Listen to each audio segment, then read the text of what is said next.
As Bogdan introduced us about Progressive Web Apps. But first, just a small note about myself. So, I'm a co-founder of a company called Progressibe Web.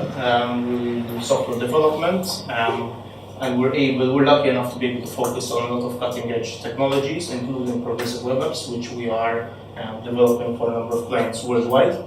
I have authored for Smashing Magazine. I'm currently in the process of also writing a book specifically about Progressive Web Apps for patent publishing. But what are Progressive Web Apps? So, a Progressive Web App, or at least how I would define it, is an ordinary mobile-friendly web application that can be progressively enhanced into native-like applications through the modern browser. So, before we describe exactly what are Progressive Web Apps, let's start with the original vision from Steve Jobs regarding the iPhone. So according to Walter Isaacson in the biography, Steve Jobs thought that it was possible to build applications without the need of an SDK through what is now the App Store. 3 months later, so this was back in June 2007, 4 months later, in October, they realized that developers hated developing apps using the browser, so they built an SDK. 1 year later, it was available, and it became the App Store. Now, in June 2016, we have more than 2 million mobile apps available on the App Store. So the App Store was a huge success, even if this was not the original vision.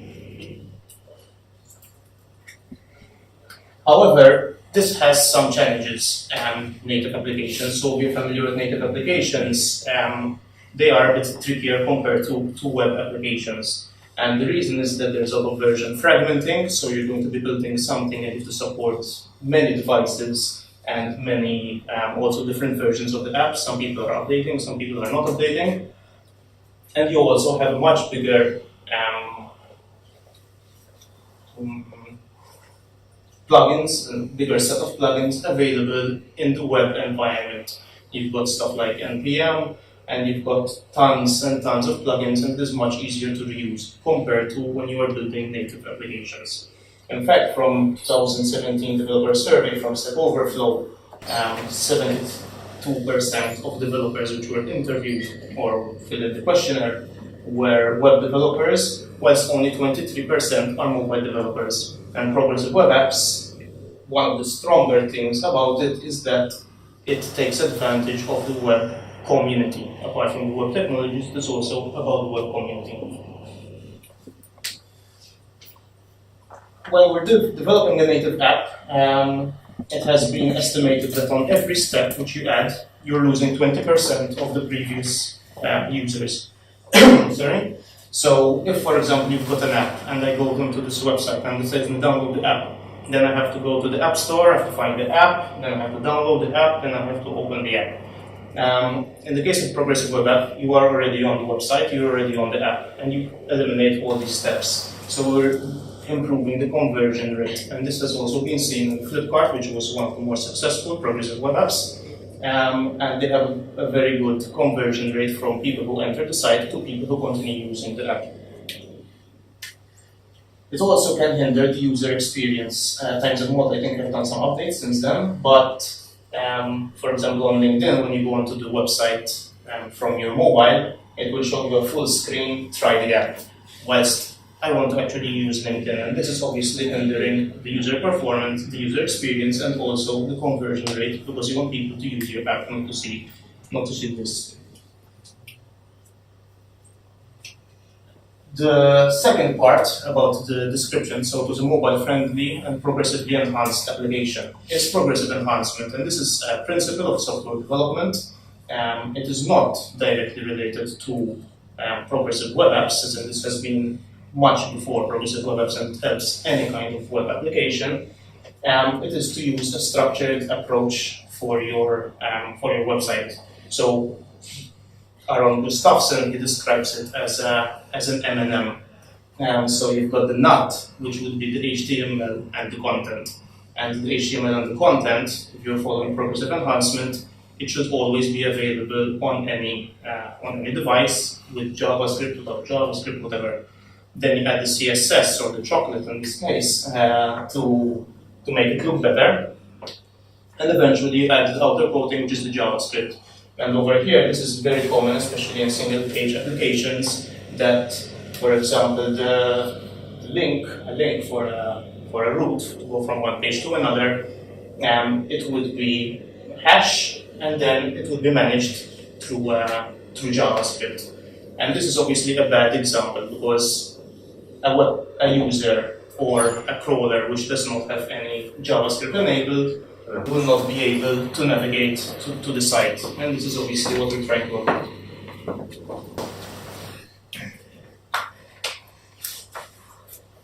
Definitely the most exciting part about the Progressive Web App are the native features.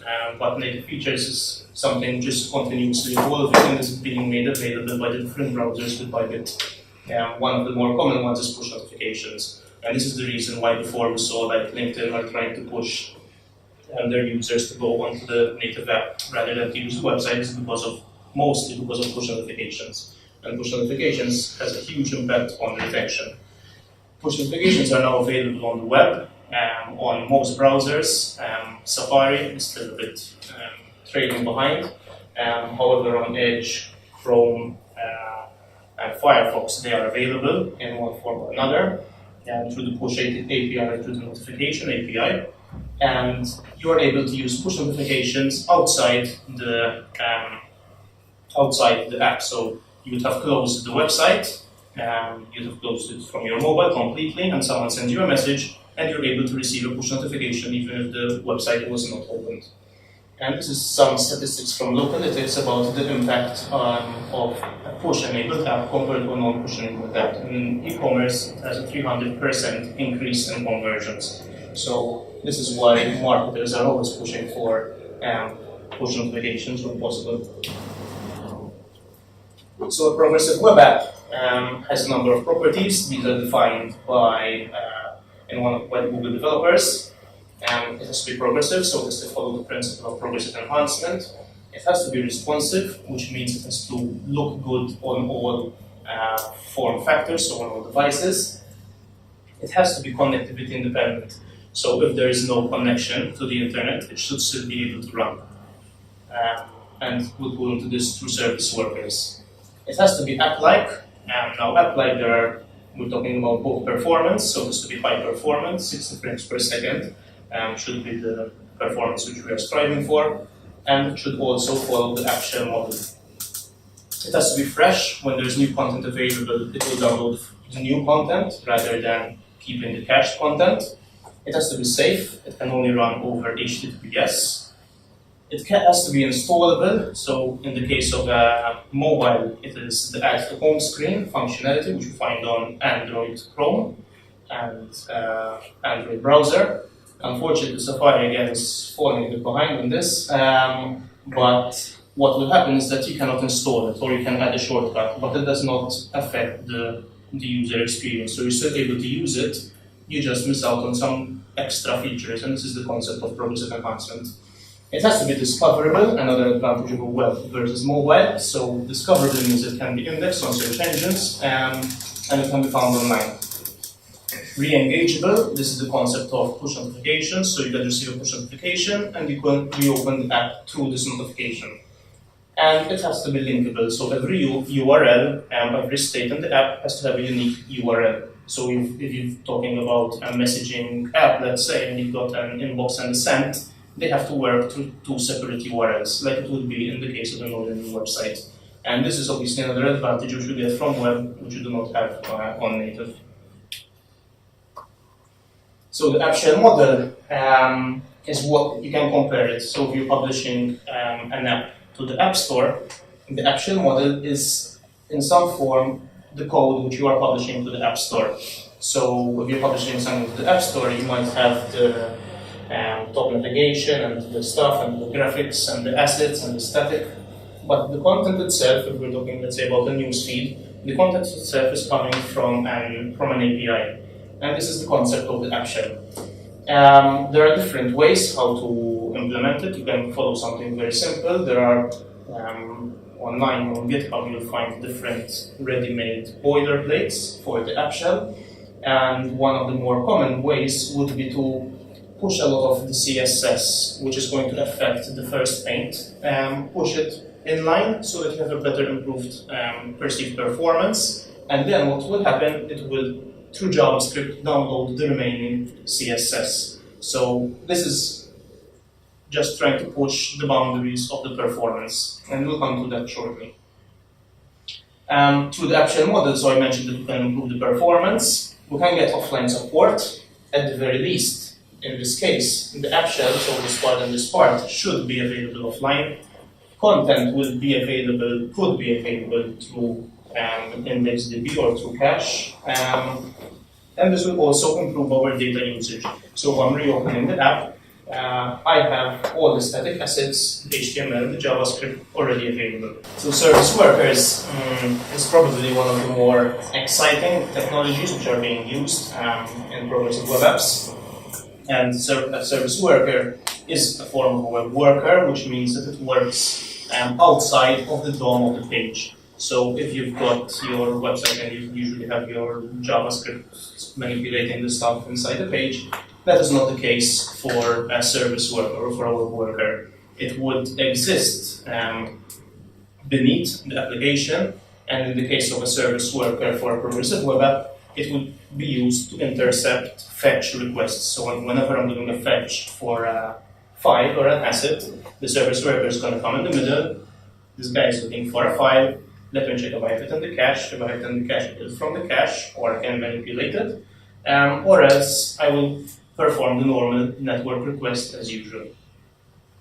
A service worker, so the first time you go onto the page, the very first time, it will register the service worker for you, and it will be associated with the page. If you will refresh the page, the service worker will still be available. If there are going to be updates, you're going to update the cache name. For example, you can use something like SW Precache, which is a plugin for caching service workers. But the service worker itself will always be available unless it is terminated. And something important to note about service workers is that you do not have control of when they are terminated. The browser itself decides when it is time to terminate service worker, so you cannot use it to store, let's say, global variables, because there might be the chance that the browser will say, hey, it's time to end the service worker, it's doing nothing, and then when you go back onto the page, it will reinitialize it, reactivate it. The service worker is also used, so the service worker, I mentioned the caching example, and it is also used for push notifications. Push notifications have a lot more to them than just the service worker, because you've got Firebase or another form of push notification provider. But the service worker is responsible for receiving this push notification, even if your website is not open or Chrome is not open. The service worker will be running in the background, it will receive it, it will handle the push event, and it will trigger a push notification so that you go back to the website. Then there's the web app manifest, which is basically a JSON file. Very simple. It will contain some basic details, the name, the description. Apart from that, it will include an array of icons which are going to be used when opening the app, the Progressibe Web App, from the home screen, let's say. It will include a start URL, and it also includes, for example, the display full screen, which will allow us to load our app full screen, so it is more similar to a mobile application. Now I just quickly go through some code.